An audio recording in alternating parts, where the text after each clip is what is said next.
ዝሆኑ ከ12 ዓመት በፊት በእጅጉ የጎዳውን ሰው አግኝቶ ተበቀለው። ብዙ ሰዎች ዝሆን አይረሳም ብለው ይናገራሉ። አንዳንድ ጊዜ ይህ እንደ ቀላል ንግግር ሊመስለን ይችላል። ነገር ግን በአንድ ጫካ ውስጥ የተከሰተው እጅግ አስገራሚ ዓለምን ያነጋገረው ታሪክና እውነትም ዝሆኖች አይረሱም የሚለውን ንግግር እውነት እንዲሆን ማሳያም የሆነ ታሪክ አለ። ይህ ታሪክ ስለ አንድ አዳኝ ነው። ስሙ ካሚል ነበረ።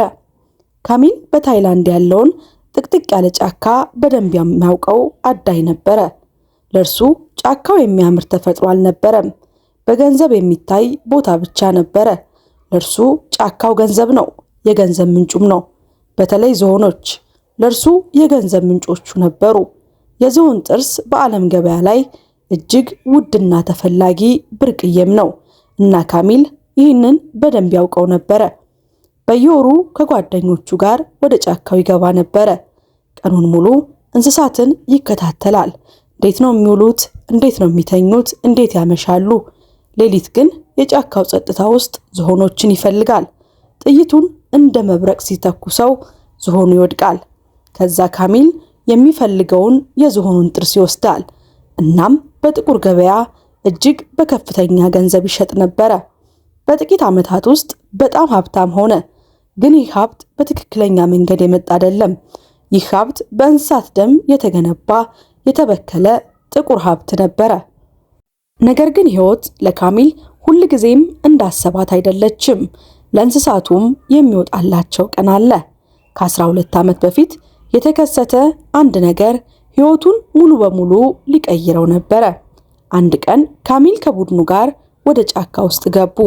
ለረጅም ጊዜ ከተጓዙ በኋላ ከሩቅ የሚመጣ አንድ ወጣት ዝሆን ተመለከቱ። ለአደን አይናቸውን ያሳረፉበት ዝሆን ገና ትንሽና ወጣት ነበረ። እናም ዝሆኑ ከመንጋው ተለይቷል። ካሚል ይህንን አጋጣሚ እንደ ቀላል አልተመለከተውም። ይህ ለሱ የተለየ ነበረ። ሁልጊዜም የሚያደርገውን ክፉ ተግባሩን ለማድረግ ተዘጋጀ። ጠመንጃውን አነሳ እና ያለምንም ሁለተኛ ማሰብ ያለምንም ምርጫ ጥይቱን ተኮሰው። ጥይቱ ያንን ትንሽዬ ወጣት ዝሆን መታው፣ ግን አልገደለውም። ጆሮውን ቆረጠው። ዝሆኑ በከፍተኛ ሕመም ጮኸ። እናም ጥቅጥቅ ወዳለው ጫካ ሮጠ። ካሚል ተከተለው፣ ነገር ግን ሊደርስበት አልቻለም። ካሚል ለቡድኑ አጋሮች ይህ ደካማ ዝሆን የትም አይደርስም፣ ፈልገን እናገኘዋለን፣ እንይዘዋለን አላቸው። ነገር ግን ሌሊቱን ሙሉ ቢፈልጉም ሊያገኙት አልቻሉም። ከዛም እየሳቀ ይህ ለእርሱ ትንሽ ነገር ነበርና ዝሆን ነው ይረሳል ብሎ አሰበ። ግን አንድ ነገር አላወቀም። ዝሆኖች ፈጽሞ አይረሱም፣ በተለይ የተደረገባቸውን። ዓመታት አለፉ። ካሚል አርጅቶ መጣ። እናም ፖሊስ እየፈለጉት ነው።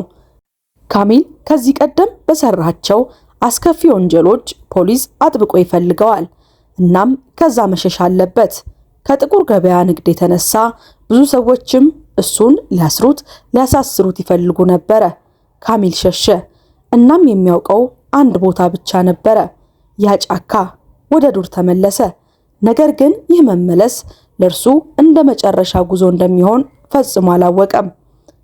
ካሚል ከዚህ ቀደም ብዙዎችን በገደለበት፣ ባሳደደበት፣ ከጓደኞቹ ጋር እንደፈለገ በሆነበት፣ በሳቀበት ጫካ ውስጥ ገባ።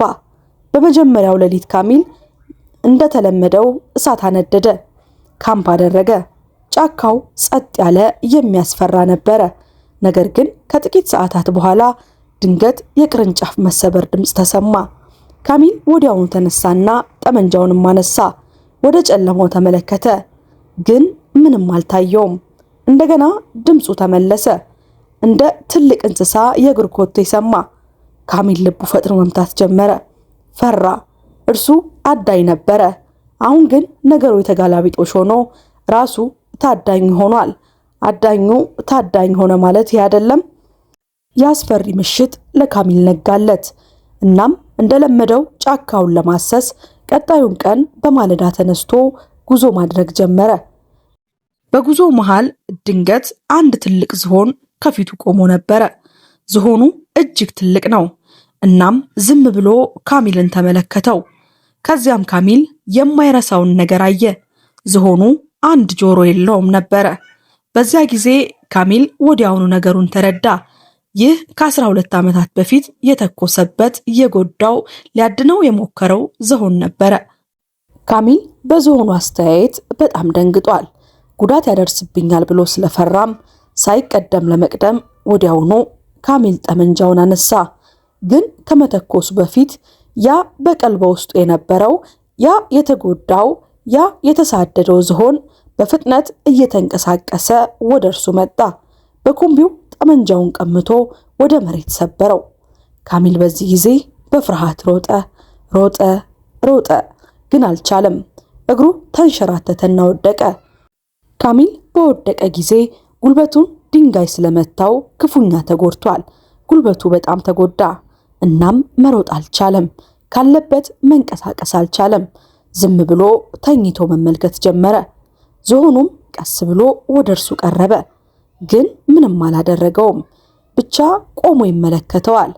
እንዳዳኝ እንደተጎዳ እንስሳ ሲመለከት ሰዓታት አለፉ። ካሚል በጣም ውሃ ተጠማ፣ ተራበ። አጠገቡ ትንሽ ኩሬ ነበረ። እናም በልቡ እየተሳበ ከውሃው ለመጠጣት ሲሞክር ዝሆኑ ግን አልፈቀደለትም። ወዲያውኑ ወደ ኩሬው ሄዶ ጭቃ ሞላው፣ አፈር ሞላው። ኩሬው ሙሉ በሙሉ ጠፋ። በዛ ጊዜ ካሚል አንድ ነገር ተረዳ። ይህ እንስሳ በቀል እየወሰደበት ነበረ፣ እየተበቀለው በውሃ ጥም። ሌላስ የከፋ ነገር ይመጣ ይሆን? ሌሊቱ ሲወርድ ጫካው ጨለማ ሆነ። ዝሆኑ ቀስ ብሎ ወደ ካሚል ቀረበ። በኩምፒው አነሳና ጎተተው። ካሚል ጮኸ፣ ግን የሚደርስለት የለም። ምህረትም ጠየቀ። ዝሆኑ አላቆመም፣ አልሰማውም። እርሱ ካሚልን ወደ ገደል አቅርቦ ከፍ አደረገው። በጣም ወደ ላይ ከፍ በኩምቢው አነሳው። እናም ወደ ታች ወረወረው። የካሚል ጩኸት በጫካው ውስጥ ጠፋ።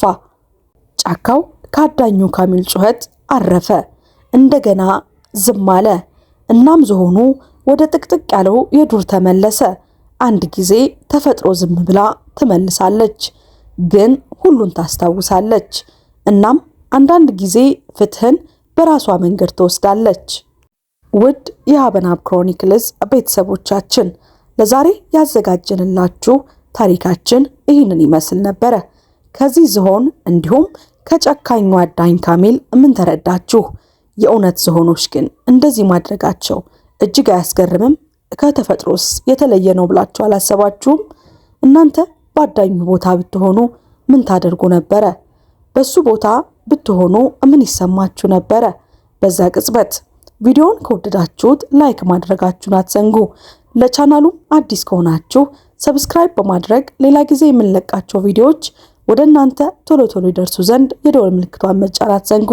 ከዚህ ቀደም በቻናላችን የሰራነውን ፕሮግራሞች ገብታችሁ እንድትመለከቱ እየጋበዝን እኛ ከወዲሁ ተሰናበትን። መልካም ቆይታ።